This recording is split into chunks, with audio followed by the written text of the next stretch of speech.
Well, hey, and people, Dan here. Hey, Happy New Year's. It's New Year's Day, and I'm out here working on this Saffron. Got to change the thermostat, so come on along.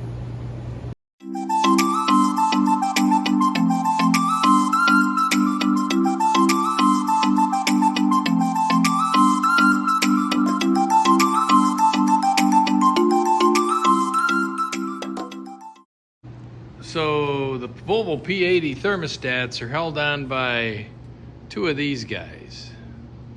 This one came out pretty good. He was this outer one. There's two bolts that hold the thermostat housing, which is, looks like it's right easily accessed because it's right here, easy to get at. Well, these guys are notorious for stripping out. Well, there's two of them. That front one's pretty accessible. The one back here, you can see it down there. See if I can get you a better look at it. It's not very accessible.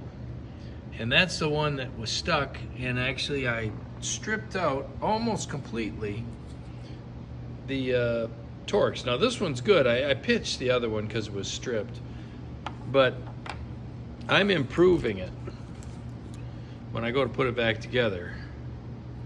I'm going to use a number 10 screw socket head, and I've cleaned these up already on the bench grinder so that I don't have to worry about stripping them out in the future.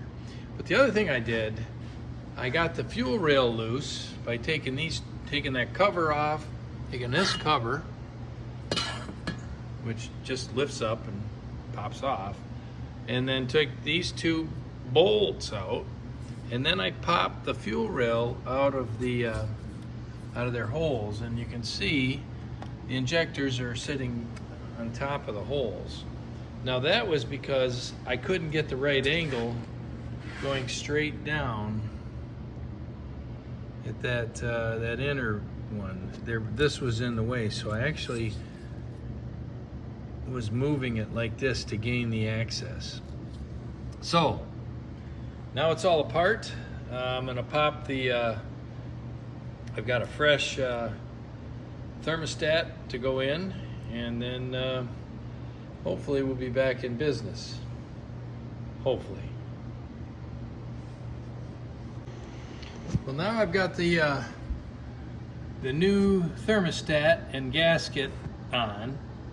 And with the new bolts, the new 10mm hex bolts, and they're torqued down, now I've got to put the fuel rail and put all the injectors back in, make sure they're sealed. So that's next. And it looks like when I pulled this one on the end out, I pulled out the orange seal. I've got to find where that popped off. It must have popped off while I was, oh there, I could see it down below. See it down to the right of the injector hole? So I got to reach in there and get that and put it back on, and then put this fuel rail back on. Now I've had people say to me, well, I got to go to the store or something to get those bolts. Well, yeah, you could. Or you could do like I do. Every time I take a car apart, like a parts car, maybe you don't ever do that, but if you do, grab extra hardware off it, save it. I'll show you my little hardware stash, my nuts, my bolts, screws.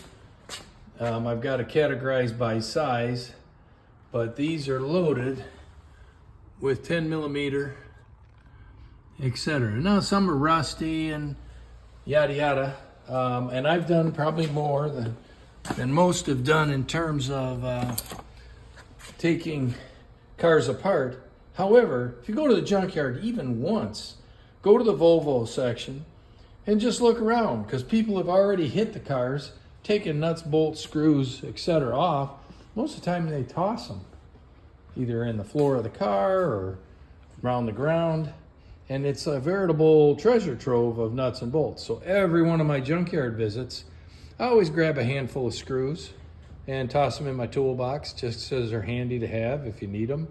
And anyways, so that's how I ended up with, I dug through and found the right length and made these, socket head cap screws instead of those beautiful Torx that were in there that tend to fail, because these bolts are steel bolts going through an aluminum housing into an aluminum housing.